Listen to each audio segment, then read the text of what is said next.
जीवन हमें एक मौका देता है, इसलिए जब भी सही कॉलेज चुनने का समय आए तो सिर्फ मंगलायतन यूनिवर्सिटी आपके बेहतरीन भविष्य और सर्वांगीण विकास के लिए।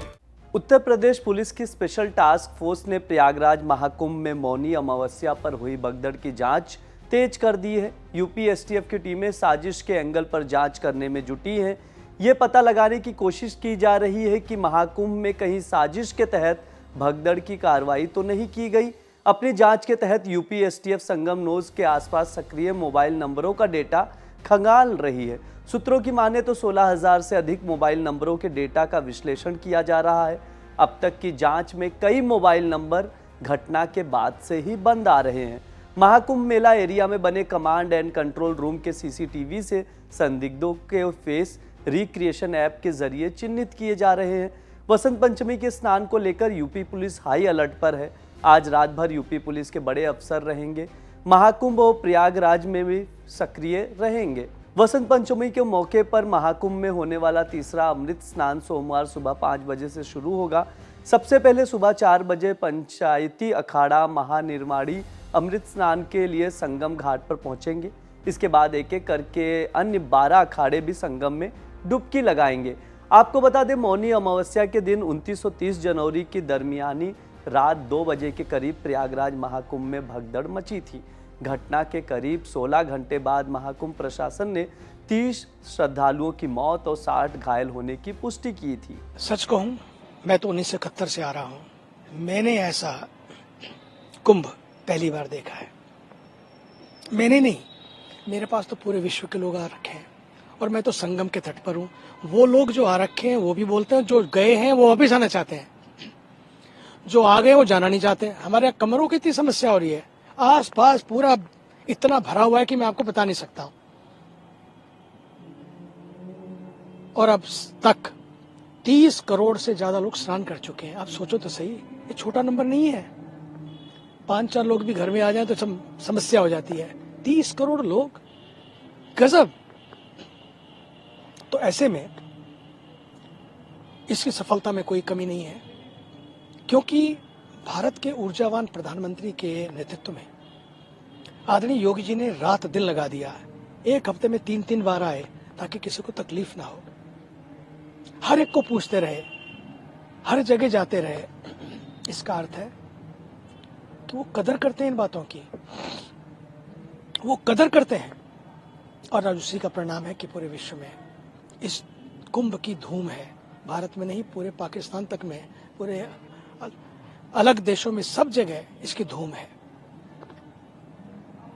इसलिए मेरी दृष्टि से कुंभ पूर्ण रूप से सफलता के पथ पर आगे बढ़ रहा है। लोगों का उत्साह बढ़ा हुआ है और ये कुंभ पूरा होते हो तो मुझे लगता है 50 का भी आंकड़ा पार कर जाएगा, करोड़ का, ऐसा लगता है। बसंत पंचमी का अगला स्नान है, उस स्नान को लेकर क्या कहेंगे, क्या खास स्नान? बस बसंत पंचमी का स्नान बागों में बाहर आती है जब वसंत आता है, और जीवन में बाहर आती है जब कोई संत आता है, और धरती पर बाहर आती है जब कुंभ में पूरे विश्व का संत आता है। ये तो कुंभ की बहार है जो पूरे विश्व में बाहर लाएगी। और बस बसंत का मतलब है एक तो भीतर वसंत हो, सब खिला खिला, लेकिन एक बस अंत हमारे भीतर, बस अंत कमियों को देखने की जो चश्मे पहन लिए हम लोगों ने, उसका भी अंत होना चाहिए। कुंभ में भी लोग कमियां ढूंढ रहे हैं। अब तो ये होना चाहिए, कुंभ की कमियां हो या भीतर की कमियां हो, दिखती तब है जब भीतर कमी होती है। इसलिए उन कमियों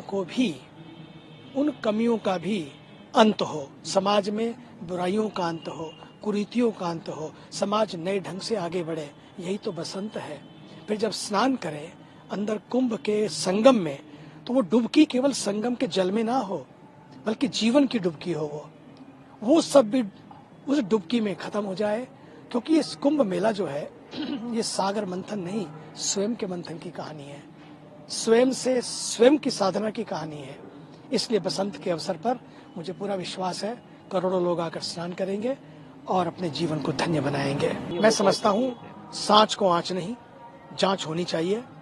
और इसमें जिन लोगों ने खुरापात की है, जिनको सहन नहीं हो पाया कि यार इतना बढ़िया कुंभ चल रहा है, उन खुराफातियों की जांच होनी चाहिए और उनको सलाखों के भीतर होना चाहिए, क्योंकि ये केवल बात कुंभ की नहीं है, महाकुंभ की नहीं है, ये बात तो पूरे देश की है, पूरे देश की छवि की है, ताकि किसी तरह से आदरणीय योगी जी की छवि पर एक आंच आ जाए। जांच में सब पूरा हो जाएगा, दूध का दूध, पानी का पानी। और पक्का मानिए ना, तो मैं तो जो उस समय वहां पर थे, इंग्लैंड के डॉक्टर्स थे, उनकी टीम थी, वो यहाँ पर थे, आए मेरे को मिलने के लिए, बोले हम तो वहीं पर थे, इसमें प्रशासन का नहीं, लोगों को भी मानना चाहिए था क्या हमें पालन करना है। प्रशासन बड़ी विनम्रता से सबको हैंडल कर रहा था, लेकिन कुछ लोग आए, गड़बड़ किया और बस उसी से सारी चीजें शुरू हो गई। फिर तो एक बार गड़बड़ हो जाती है तो पता भी नहीं लगता कब कहाँ कैसे हो गया। इसे जांच होनी चाहिए और उस जांच में सारा दूध का दूध, पानी का पानी आएगा और ऐसे लोगों को कड़ी से कड़ी सजा मिलनी चाहिए। अखिलेश यादव कह रहे हैं कि मुख्यमंत्री जी नैतिक रूप से तो कुंभ में आके स्नान कर चुके, अब वो घटना के बाद राजनीतिक रूप से वो जब भी आए हैं राष्ट्रनैतिक रूप से आए हैं, सेवा के रूप से आए हैं, वो वोटों के लिए नहीं आए, वो चुनाव को दृष्टि में रख के भी नहीं आए। वो जब भी आए हैं कि मेरा देश है, मेरे देश की जो प्रतिष्ठा है वो हम आगे बढ़े, इसी निष्ठा के साथ हुआ है, काम कर रहे हैं। वो अपने पद के लिए भी काम नहीं कर रहे हैं, अरे मानते हैं पक्कड़ हैं, क्या फर्क पड़ता है उनको। वो पद के लिए काम नहीं कर रहे हैं, ना किसी कद के लिए काम कर रहे हैं। वो जो भी कर रहे हैं, मेरा देश का कद बढ़े, मेरे देश की प्रतिष्ठा बढ़े, वो इसके लिए काम कर रहे हैं। मैं तो आपसे बताऊं, ऐसा योगी नहीं मिलेगा। बहुत सारे लोग हैं मेले में, लेकिन ऐसा योगी नहीं मिलेगा आपको। वो अपने ढंग के ही योगी हैं, सबका सम्मान है, लेकिन हमारे आदरणीय योगी जी का वो सम्मान है कि उन्होंने पूरे देश के स्वाभिमान को बढ़ा दिया है।